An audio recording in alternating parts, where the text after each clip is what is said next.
ఈ వేప నూనె అసలు నాకు దొరకట్లేదు అనుకున్నవారు మిక్సీ వేసి వేపాకు పసర తీసేసి ఆ పసర మోడంతటికి బాగా పట్టించేసి ఒక గంట ఉంచేసుకుని జుట్టుకు కూడా రాసేసి అప్పుడు తల స్నానం చేయండి అనమాట. శుభ్రంగా పోతుంది.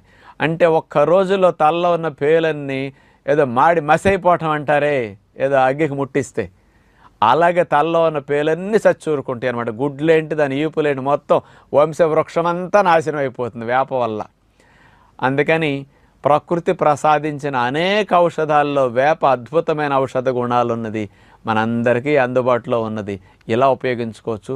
మళ్ళా పేలు రాకుండా ఉండాలంటే మీ ఇంట్లో వాళ్ళందరికీ వేప నూనె రాసేసి, ఎందుకంటే ఒకళ్ళ నుంచి ఒకళ్ళకి రాకూడదు కాబట్టి మళ్ళీ పక్కన వాళ్ళకి ఆడవాళ్ళు ఉన్నా మగవాళ్ళకు ఉన్నా సరే అందరూ రాసేసుకుని తలస్నానం చేసేసేయండి. ఇంట్లోనే పేలు లేకుండా పోతాయి అన్నమాట.